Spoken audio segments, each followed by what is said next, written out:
જય શ્રી કૃષ્ણ મિત્રો, આજે આપણે સાંભળીશું નાગપાંચમની વાર્તા। એક ડોસી હતી, તેની 7 દીકરા હતા અને 7 વહુઓ હતી। નાની વહુના માવતર મરી ગયેલા હતા, એટલે પિયરમાં કોઈ હતું નહીં। તેથી તેને ન બાપી અને ન પીરી કહી ઘરમાં સૌ મેણા દેતા। 6 જેઠાણીઓ તેને પૂરું ખાવા દેતી નહીં અને ઘરનું બધુંય કામ નાની વહુને સોંપે। 16 શ્રાદ્ધના દાડા આવ્યા, ઘરમાં દૂધની ખીર રાંધી। ઘરમાં સૌએ હોંશે હોંશે ખીર ખાધી, પણ નાની વહુને જમવા ન દીધું। નાની વહુને ચડતા દાડા હતા, એને ખીર ખાવાનું ઘણોય મન હતું, પણ એને માટે ખીર રાખી નહોતી। સાસુ કહે, આલી ન બાપી, આમ બેસી રહે નહીં ચાલે, વધ્યું ઘટ્યું ચાટી લે અને પછી વાસણ માંજી નાખ। નાની વહુએ ખીરના તપેલામાં જોયું તો ખાલી ખમ ચાટવા જેવી ખીર ના મળે। નાની વહુની આંખમાં આંસુ આવ્યા। ભૂખ્યા પેટે બધાય વાસણનો ખડગલો કરી એ નદીએ માંજવા ગઈ। એની નજર તપેલામાં ચોટેલા ખીરના પોપડા પર પડી। તેને તવેથાથી ખીરની ઉખરાડના બધા પોપડા ઉખાડી લીધા અને નાહી ધોઈને ખાઈશ એમ વિચારી સાડલાના છેડે બાંધ્યા। એવામાં નાગણી આવી। નાગણીને ચડતા દાડા હતા, એને ઉખરાડના પોપડાનો ભાવ થયો। આ નાગણી છાની છપની બધાય ખીરના પોપડા ખાઈ ગઈ। નાની વહુ વાસણ માંજી રહી, નાહી ધોઈને સાડલામાં જોયે તો પોપડા તો ગુમ। તે વિચારવા લાગી, કોક દુખિયારી ખાઈ ગઈ હશે। નાગણી છુપાઈને આ બધું જોતી હતી। એના મનમાં હતું કે બાઈ જરૂર ગાળો દેશે, પણ નાની વહુ તો માયાળુ હતી। તે બોલી, ભલે જેણે ખાધું હશે એનું પેટ તો ઠર્યું જ હશે, મારું પેટ ઠરે એવું એનું ઠરજો એમ આશીર્વાદ આપ્યા। તેથી નાગણી ખુશ થઈ વહુને કહે, બેન, તારા ખીરના પોપડા મેં ખાધા છે, બોલ તારું દુઃખનું નિવારણ કરીશ। નાની વહુએ માંડીને દુઃખની વાત કરી। માં, મારા પિયરમાં બધા મરી પરવાર્યા છે, એટલે બધા મને નપીરી કહી મેણા મારે છે, પૂરું ખાવા દેતા નથી। અત્યારે મને ચડતા દાડા છે, પણ મારો ખોળો ભરાવનાર કોઈ નથી। એટલું કહેતા તો વહુની આંખમાં આંસુ આવ્યા। વહુની વાત સાંભળી નાગણીને દયા આવી। દીકરી, તું રડીશ નહીં, અમે તારા પિયરિયા છીએ। તારો ખોળો ભરવાનો સમય આવે ત્યારે મારા રાપડા પાસે કંકોત્રી લખીને મૂકી જજે। નાની વહુને માં મળી ગઈ, એ રાજી થઈ ગઈ। ખોળો ભરવાનો સમય આવ્યો, બધા નાની વહુની વાતો કરવા લાગ્યા। એને પિયરમાં સૂકું ઠૂઠુંય નથી, વળે એને ખોળા શા ભરવા? નાની વહુ મૂંઝાણી સાસુને કહ્યું, બા, મારા દૂરના સગા છે, કંકોત્રી લખી આપો તો એ ખોળો ભરાવવા આવશે। સાસુ કહે, પોતાના નાઈને દૂરના કોણ? વહુ કહે, કટકો કાગળ લખવામાં તમારું શું જાય છે? જરૂર કોક તો આવશે। વહુને કંકોત્રી લખી આપી। તે વહુ નાગણના રાપડા પાસે મૂકી આવી। ખોળો ભરવાનો વખત આવ્યો। સાસુ તો ટોણા મારવા લાગી, ચૂલે આંધણ મેલો, હમણાં નપીરીના પિયરિયા આવશે, એમના નાવણની તૈયારી કરો। પેટે 2 પેટે લુગડા લાવશે, ઘરેણા લાવશે, હીરા મોતીના હાર લાવશે। ત્યાં તો નાગણી, નાગ દેવતા અને નાગકુમારો આવ્યા। ગાંસડો બાંધી હીર ચીર લાયા, હીરા મોતીના હાર લાયા। એ જોઈ સૌના મોઢા સિવાઈ ગયા।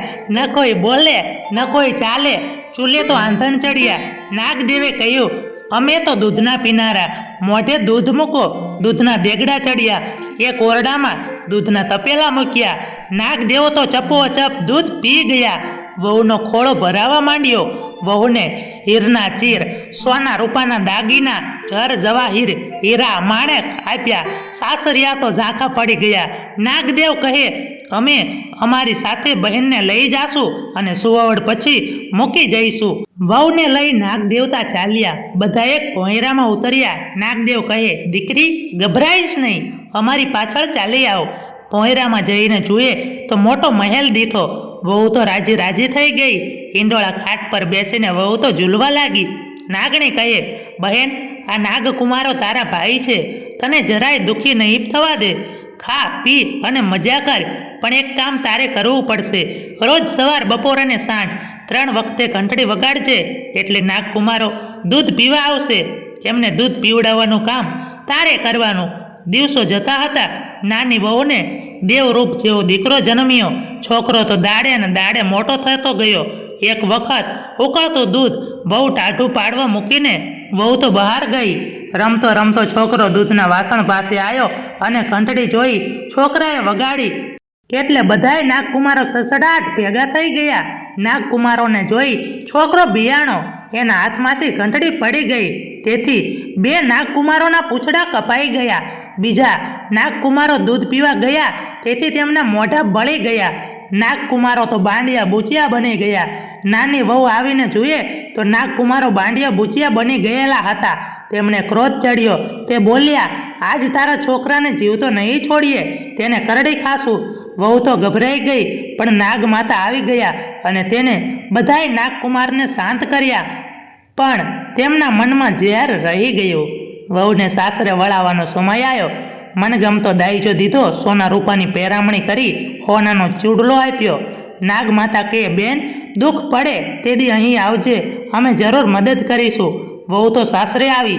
દેવ જેવો દીકરો જોઈ સાસુ તો વહુને ભેટી પડી અને છયા વહુના મનમાં ઈર્ષા થઈ અને નાની વહુ માનીતી થઈ જશે એમ લાગ્યું. નાની વહુ સુખથી જીવન જીવવા લાગી. પણ બાંડિયા થયેલા નાગકુમારોને તેના મનમાં ઝેર હતું અને એ સાસરે એનો વેર લેવા આવ્યા હતા. ઘંટડી નીચે સંતાઈ ગયા હતા. છોકરાને કરડવાનો લાગ જોતા રહ્યા.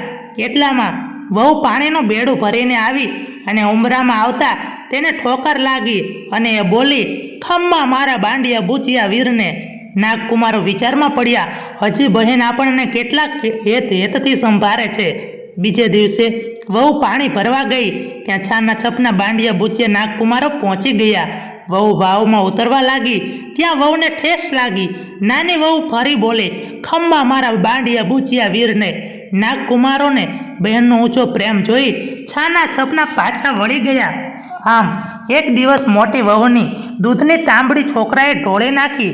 તેથી તેને રીસ કરી બોલી, અમારું ગરીબનું દૂધ શું કામ ઢોળી નાખો છો? તમારા મોટા પિયર કાલે સવારે ગાયો ભેંસો લાવીને બાંધશો. નાની વહુને ઓછું આવ્યું કે નાગમાતા પાસે ગઈ. નાગમાતાએ આશ્વાસન આપી કહ્યું, બેન, ઘરે જઈ તું વાડો બનાવ, હું કાલે ગાયો મોકલીશ.